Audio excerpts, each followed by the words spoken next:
क्या आप जवान होकर के भी अपनी रगों में जवानी का जोश महसूस नहीं कर पा रहे? क्या आप हिंदुस्तान के उन 74% लोगों में से हैं जो लगातार तनाव का शिकार हैं? क्या आप उन हिंदुस्तानियों में से हैं जो ओवरवेट हैं लेकिन हर संभव प्रयास करने के बावजूद भी अपना वेट मैनेज नहीं कर पा रहे हैं? तो ये वीडियो आपके लिए। नमस्कार दोस्तों, मैं हूं न्यूट्रिशन गुरु संजीव पांडे और आपका बहुत स्वागत है हेल्थ खजाना में। आज हम जिस इश्यू को रेज कर रहे हैं उसके बहुत बड़ी संख्या में लोग शिकार हैं, लेकिन हैरत की बात यह कि उनमें से ज्यादातर को खुद भी नहीं पता कि वो किसी ऐसी प्रॉब्लम का शिकार है और पूरे टाइम परेशान रहते हैं। उनको समझ में नहीं आता कि क्या हो रहा है। दोस्तों, जवान होना, जवान रहना और जवान महसूस करना अलग अलग चीजें हैं। अगर आप जवान हैं, उम्र से एज ग्रुप में हैं, जिसे जवान कहा जाता है, लेकिन आपके अंदर वो जोश नहीं है, आप अंदर से महसूस नहीं कर पाते कि आप एक नौजवान हैं, तो कहीं प्रॉब्लम है। और ऐसी परिस्थितियों में जो फैक्टर्स आपकी इस प्रॉब्लम को रेगुलेट करते हैं या इफेक्ट करते हैं, वो सिर्फ 3 हैं। मैं किसी इलाज के बारे में बात नहीं कर रहा। मैं जो बातें आपको बताता हूं वो इतनी साधारण हैं कि आप खुद उन सब पर काम कर सकते हैं। आपको किसी एक्सपर्ट की जरूरत नहीं पड़ेगी। दोस्तों, अगर शरीर जवान है लेकिन वो उत्साह, वो जोश, वो एनर्जी लेवल नहीं है जो जवानी में चाहिए, तो आपकी नींद ठीक नहीं है, आप तनाव के शिकार हैं, और एक मेजर डिफेक्ट, आप फिजिकल एक्टिविटी से बहुत दूर हैं। ये 3 मेजर फैक्टर्स हैं जो आपकी पूरी सेहत पर असर डालते हैं। इन पर निर्भर करता है कि आप अंदर से क्या महसूस करते हैं। उम्र बढ़ना, जरूर साइंस उसको एक्सप्लेन करती है। जो एजिंग है वो एक फैक्टर है जो आपसे ये उत्साह छीनता है जिसको आप जवानी में महसूस कर पाओ। मेरा एक वीडियो है जो एजिंग के बारे में बात की है, जिसमें नीचे डिस्क्रिप्शन में उसका लिंक दे दिया मैंने। वहां जाकर के आप थोड़ा डिटेल में जान सकते हैं, पर यहां हम बहुत ब्रीफ में बात करेंगे साइंस ऑफ एजिंग के बारे में। हमारी बॉडी में एक चीज है जिसे हम क्रोमोसोम कहते हैं, और उस क्रोमोसोम के अंदर होता है डीएनए, और उस डीएनए में एक चीज होती है जिसे हम कहते हैं टेलोमियर, जो उसके ऊपर और नीचे के छोर होते हैं। ये टेलोमियर कितनी तेजी से घटते हैं इसी पर निर्भर करता है कि हमारी उम्र कितनी तेजी से बढ़ती है, और ये सब कुछ हमारे इस शरीर की एक्टिविटीज के ऊपर निर्भर करता है। एजिंग को आप समझ लेंगे तो आप जान जाएंगे कि टेलोमियर को कैसे सुरक्षित रखना है, कैसे प्रोटेक्ट करना है। थोड़ी बात हम इस वीडियो में आगे भी इस पर करेंगे। पहले फैक्टर की बात की जाए, physical activity, very very important factor. आपको फिजिकल एक्टिविटी से क्या लाभ मिलते हैं? आप अपने वेट को मैनेज कर पाते हैं, आपका मूड बढ़िया बना रहता है फिजिकल एक्टिविटी की वजह से, आपका एनर्जी लेवल अप रहता है, और साथ ही आपका तनाव नीचे आता है फिजिकल एक्टिविटी की वजह से। तो रेगुलर फिजिकल एक्टिविटी जारी रखना है, और यही फिजिकल एक्टिविटी आपको आपका जो मसल मास है उसे इंप्रूव करने में हेल्प करती है, और साथ ही आपको एक अच्छी नींद लेने में भी फिजिकल एक्टिविटी से मदद मिलती है। आपका हार्ट, लंग्स और आपकी बोन्स हेल्दी रहती हैं। साथ ही आपको बैक पेन से छुटकारा मिलता है और इंजरी से बचते हैं आप फिजिकली एक्टिव रहने की वजह से। आपका ब्लड प्रेशर नीचे यानी सामान्य रहता है, आप टाइप 2 डायबिटीज से बचे रहते हैं, आपको हार्ट डिजीज होने का रिस्क मिनिमाइज हो जाता है, और साथ ही आपका जो एजिंग का प्रोसेस है वो स्लो डाउन हो जाता है फिजिकल एक्टिविटी अच्छी होने की वजह से। भारतवासियों को खेल के मैदान में होने की बहुत ज्यादा आवश्यकता है आज। India, it's time to play. Economic Times का एक सर्वे जो 22 से 40 साल की उम्र के बीच के लोगों पर किया गया था, उसका डाटा आपके साथ शेयर करता हूं। बहुत ही हैरान करने वाला है। यह डाटा कहता है कि आबादी का 1/3 यानी 33% लोग पिछले एक साल में उन्होंने कोई फिजिकल एक्टिविटी नहीं की है। एज ग्रुप 22 से 40, हैरान होने वाली बात है ना। 57% लोग पिछले एक साल में किसी तरह के किसी भी स्पोर्ट्स में शामिल नहीं हुए हैं। और अगर इस एज ग्रुप को 2-3 सेगमेंट्स में डिवाइड करके देखें तो पता चलता है कि जैसे जैसे एज ऊपर की तरफ जाती है वैसे वैसे स्पोर्ट्स एडॉप्शन समाप्ति की तरफ जा रहा है। 18 से 32 साल के लोगों में देखा गया कि वो लोग किसी न किसी तरह के स्पोर्ट्स में इन्वॉल्व रहते हैं 70%। इसी एज ग्रुप को 25 पे कट ऑफ किया गया और 26 साल से ऊपर देखा गया 30 साल तक तो ये गिरकर 49% रह गया।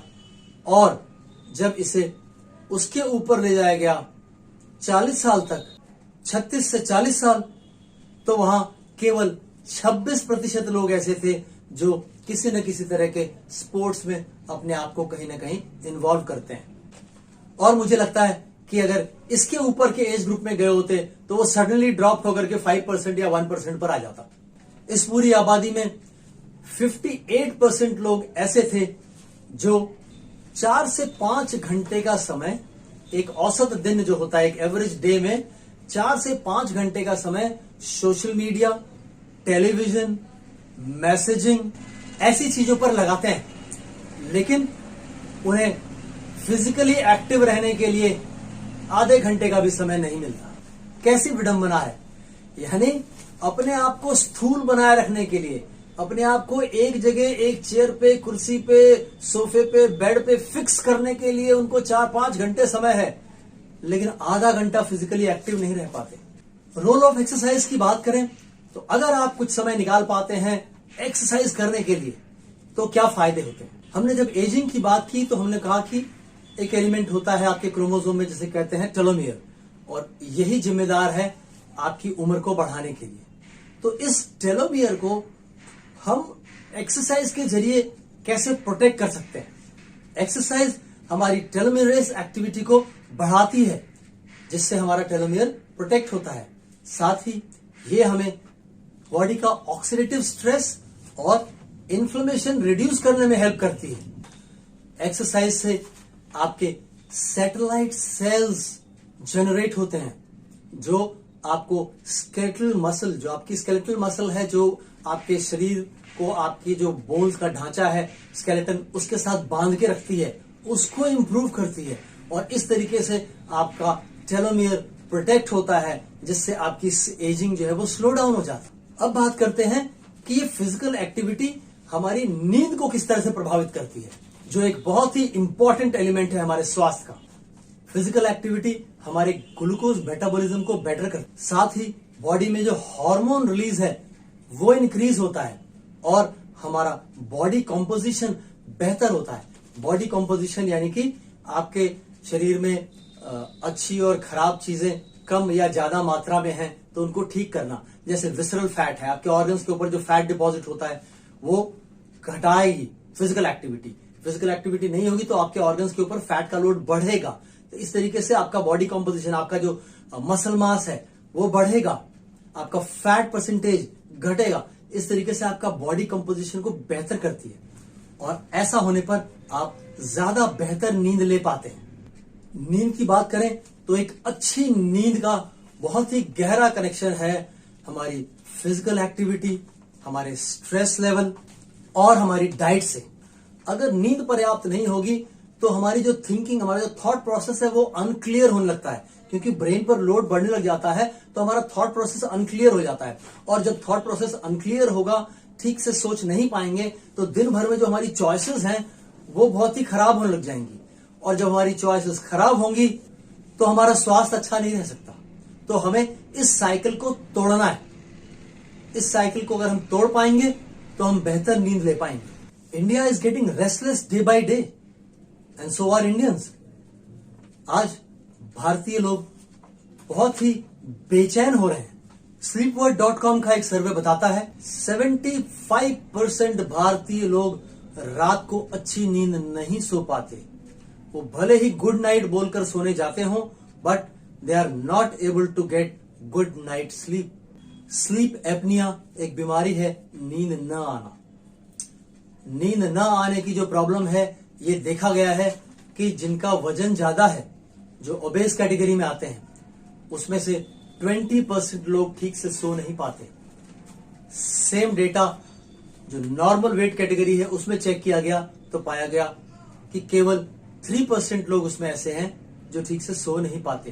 तो आइए समझते हैं कि अगर ठीक से नींद नहीं आती तो इसका क्या क्या दुष्परिणाम होता है।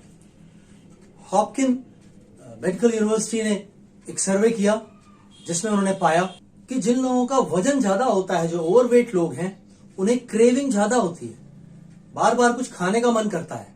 स्पेशली वो चीजें जिसमें चीनी अधिक है या नमक अधिक है या स्टार्ची फूड्स हैं जिसमें स्टार्च अधिक है, ऐसी चीजें खाने की इच्छा होती है उनकी बार बार। ऐसे लोगों में पाया गया कि उनमें जो क्रेविंग हार्मोन है उसका प्रोडक्शन बढ़ जाता है। ग्रेलिन एक हार्मोन है जो जिससे आपको भूख लगती है, क्रेविंग होती है, वो उसका प्रोडक्शन बढ़ने लग जाता है। और साथ ही दूसरी तरफ वो हार्मोन जो आपकी एपिटाइट को कंट्रोल करता है, जो भूख को कंट्रोल करता है, लिप्टिन, उसका प्रोडक्शन गिरने लग जाता है। और अब दोनों में कनेक्शन देखते हैं, स्लीप एपनिया और ओवरवेट।